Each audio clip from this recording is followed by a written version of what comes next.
오늘은 저희들이 성례 주일로 지키게 됩니다. 우리 개혁파 교회에서는 이제 성례를 이제 세례와 그리고 성만찬 두 가지를 의미를 하고 있습니다. 그래서 우리가 성례 주일 하면은 학습이나 세례식을 베풀고 그리고 성찬식을 하는 것을 통해서 우리가 이 성례 주일을 지키게 됩니다. 학습은 교회에 출석하고 만 6개월이 지나고 만 14세 이상 된 사람이 받습니다. 세례는 이제 학습을 받은 후에 6개월이 경과하고 신실하고 성실하게 교회에 출석하며 신앙생활 한 사람이 받게 됩니다. 그리고 입교는 유아세를 받은 후에 만 14세가 되었을 때 자신의 입술로 신앙을 고백하고 받게 됩니다.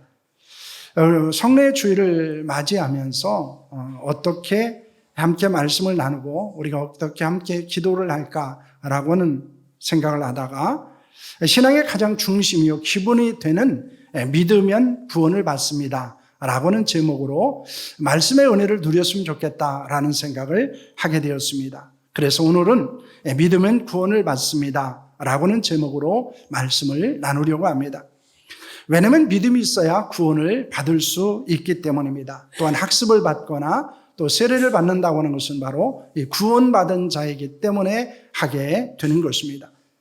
그렇기 때문에 성찬식에 참여하는 것도 역시 믿고 구원을 받은 자가 참여를 하게 됩니다. 그래서 우리 개혁파 교회에서는 이제 세례 받은 자가 이제 성찬식에 참여를 하게 됩니다. 오늘 본문은 우리가 잘 알고 있는 말씀일 수 있습니다. 바울이 마게도냐 지역에 들어가서 이제 빌립보 지방에서 사역을 하는 것에 대해서 말씀을 하고 있습니다.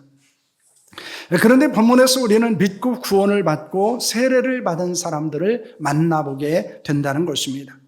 그들을 돌아보면서 우리가 세례 받았을 때 그리고 우리가 구원의 은혜를 경험했을 때 우리는 어떻게 살았는가라는 것에 대해서 함께 생각하는 시간을 가졌으면 합니다.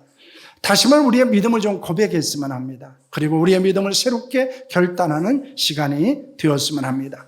우리의 구원의 감격이 회복되어지고 하나님을 향한 헌신의 결단들이 새롭게 되는 은혜가 있기를 축원합니다. 바울이 빌립보를 방문했을 때는 어떤 상황이었습니까? 첫째는 바나바와 헤어졌을 때였습니다. 바울은 예수님을 극적으로 만납니다. 그리고 회심을 하게 됩니다. 그리고 복음을 전할 사명을 받았습니다. 하지만 사람들은 이 바울의 회심을 믿지 않았습니다. 사도들은 가까이 하지 않았고 많은 그리스도인들은 오히려 그를 피하고 있었습니다. 그런 상황에서 예루살렘 교회로부터 신망과 그리고 인정을 받고 있었던 바나바가 바울을 찾아가게 됩니다. 그리고 바울을 데리고 와서 사도들에게 소개를 시켜주고 복음을 전하는 사역에 동참하게 만들었습니다. 그리고 바울과 바나바는 안디옥 교회의 파송을 받고 소아시아의 지역에 다니면서 복음을 전하게 됩니다. 그리고 많은 교회를 세우게 되었습니다. 그런데 2차 전도를 계획하면서 이 바나바와 바울 사이에 갈등이 시작되었습니다. 그것은 이 1차 전도 여행 때 중간에서 포기하고 돌아온 마가 요한을 2차 전도 여행에 참여시키느냐 참여시키지 않느냐에 대한 갈등이었습니다. 바나바는 그래도 마가 요한을 데리고 가자라고는 것이었고 바나바는 데리고 가지 말자라는 것입니다. 그로 인해서 어떻게 되었습니까? 사도행전 15장 39절 말씀은 이렇게 말합니다. 함께합니다. 서로 심히 다투어 피차 갈라서니 바나바는 마가를 데리고 배 타고 구브로로 가고 라고는 말씀을 합니다. 그들은 심한 갈등과 다툼을 하게 됩니다. 그리고 서로 헤어지게 되었습니다. 바울은 귀한 동역자였던 바나바와 결별을 하게 된 것입니다. 이는 바울의 사역에 있어서 큰 오점이었고 사역의 위기라고 볼 수 있는 것입니다. 사실 우리가 함께 사역하던 사람 그리고 함께 복음을 위해서 헌신하던 사람들이 갈등을 하고 다투고 헤어지게 된다고 하는 것은 사실 우리에게 있어서도 굉장히 큰 위기일 수 있는 것입니다. 둘째는 바울의 선교 계획이 변경되었기 때문이었습니다. 바울은 바나바와 헤어지고 실라와 디모데를 선교에 동참시킵니다. 그리고 출발을 하게 되었습니다. 아시아 지역을 다니면서 복음을 전했고 많은 교회가 믿음이 굳건해지고 그 수가 날마다 늘어가는 은혜를 경험하게 됩니다. 그런데 성령께서 이 소아시아의 지역에 바울이 복음 전하는 것을 막으십니다.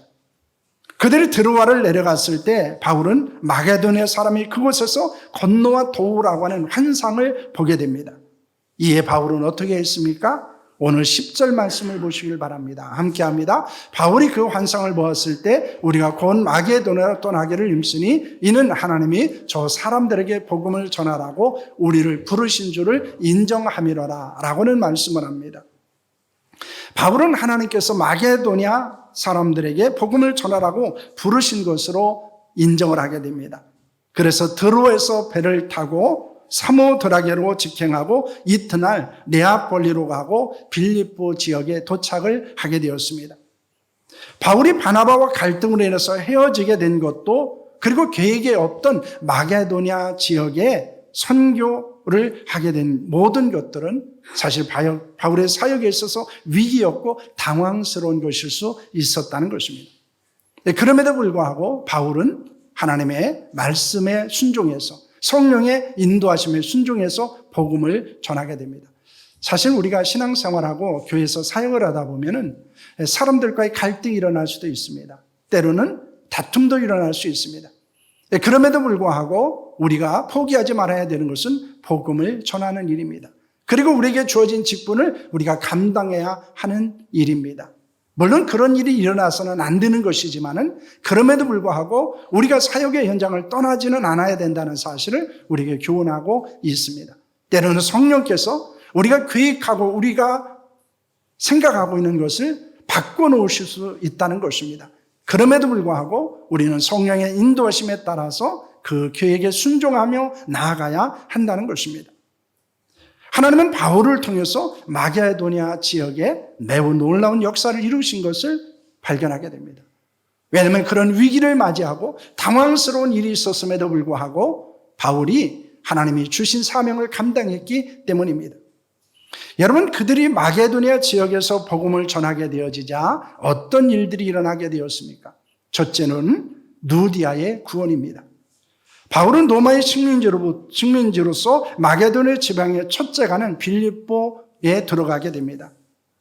그곳에서 며칠을 머무르다가 안식일에 기도할 곳을 찾아서 나가게 되었습니다.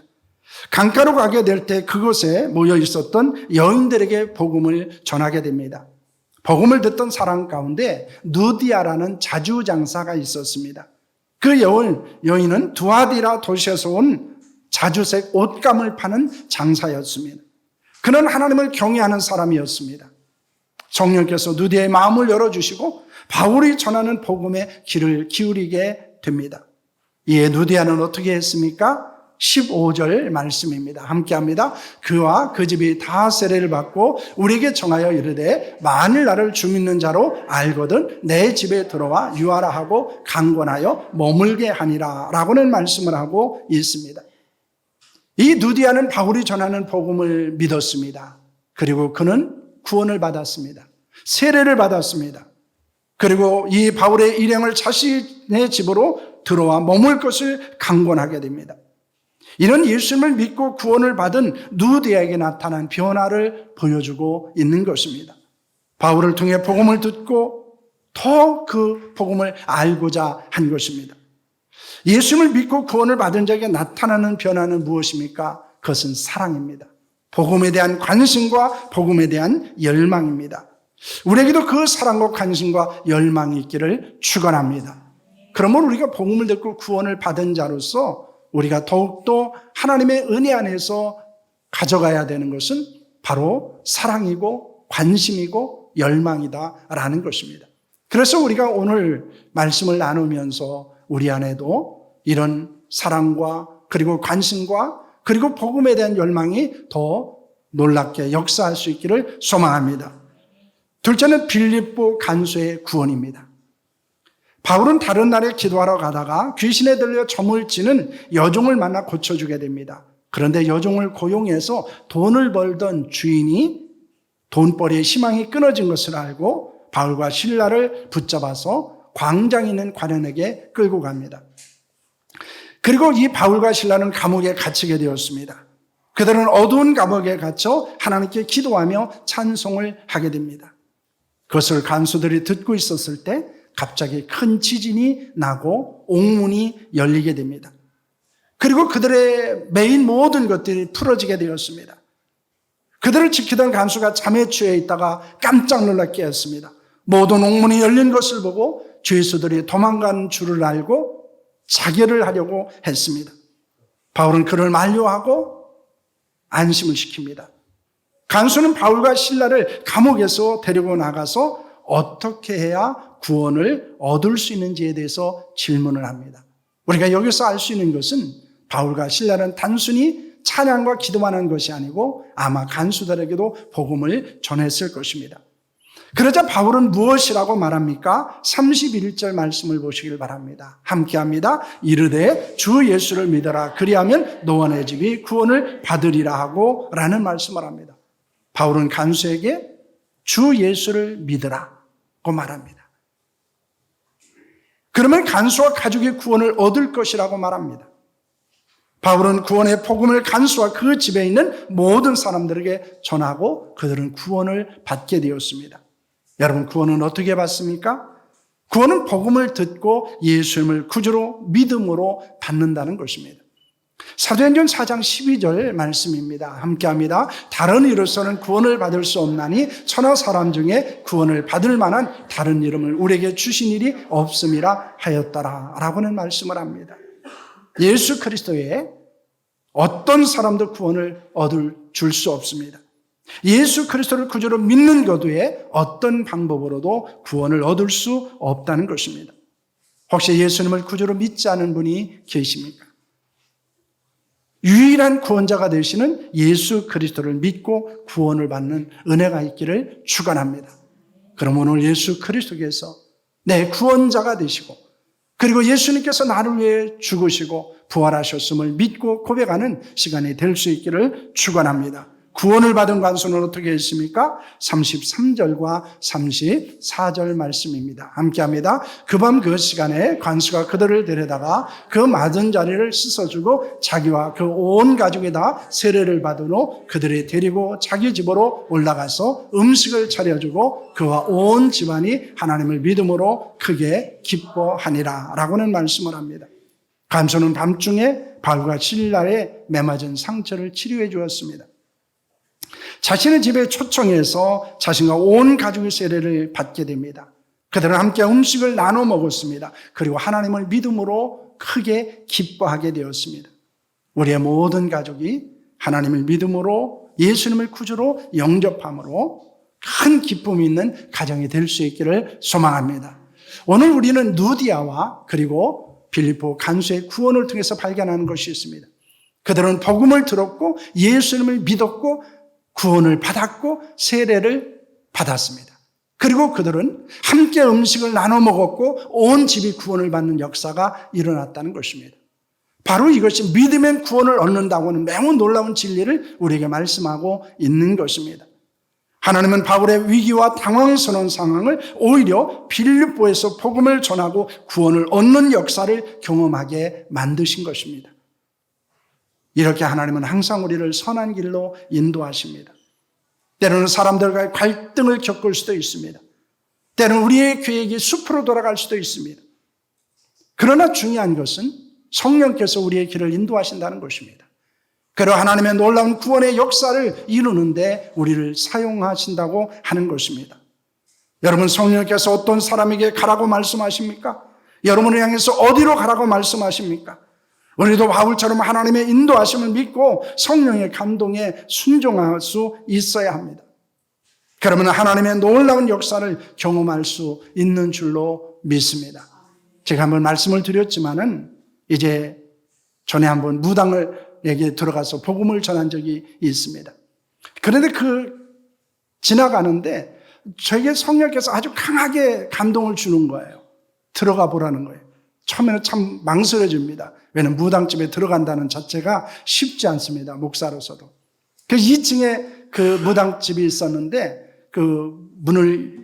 샤시 문을 열고 2층에 들어가서 두드리니까 방 안에서 누구냐고 물어봅니다. 그래서 제 신분을 밝혔어요. 근데 들어오라는 겁니다. 그래서 들어갔어요. 들어가서 한참 이야기를 했습니다. 처음에는 그분의 이야기를 들어줬어요. 그분이 어떻게 무당이 되었는지 궁금하다고 그랬더니 자기의 얘기를 쭉 하는 겁니다. 그러면서도 하는 말이 그런 말입니다. 하고 싶어서 하는 게 아니라는 거예요. 어쩔 수 없이 귀신에 매여서 할 수밖에 없다라고 하는 말을 합니다. 자기가 자녀들이 있는데 자녀들과도 모든 관계가 다 끊어지고 사람들과의 관계가 다 끊어졌다는 겁니다. 한참 이야기를 나누는데 그분이 갑자기 코에서 이렇게 콧물이 흐르기 시작을 했습니다. 그래서 제가 그런 이야기를 했습니다. 혹시 제가 기도해드려도 되겠습니까? 그랬어요. 그랬더니 이 무당이 그런 이야기를 합니다. 자기 머리에다는 말고 그냥 기도를 해달래요. 그래서 머리에 손을 얹지는 않고 그리고 기도를 하고 이제 돌아왔습니다. 그리고 몇 달이 흘렀어요. 근데 그 무당집이 없어졌어요.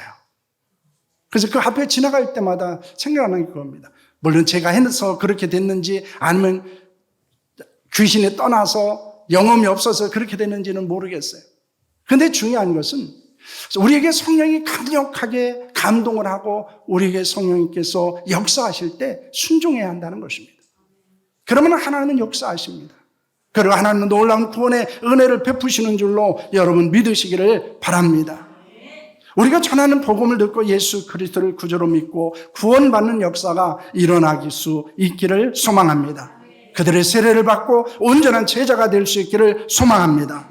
그들의 또 다른 사람들에게 복음을 전하는 일에 헌신할 수 있기를 소원합니다. 예수님을 믿으면 구원을 얻습니다. 이것은 진리입니다. 오늘 우리가 성례식을 하면서 학습과 입교를 하고 그리고 우리가 성찬식에 참여하면서 우리는 이 사실을 다시 한번 새롭게 했으면 좋겠습니다. 예수님을 믿으면 구원을 받습니다. 그리고 구원받은 자는 성령의 감동하심에 순종해서 복음을 전하는 자로 살아야 한다는 것입니다. 그럴 때 우리는 거룩한 구원의 은혜 안에서 살아가게 되고 더 놀라운 하나님의 역사를 이루는 자로 살아갈 수 있는 줄로 믿습니다.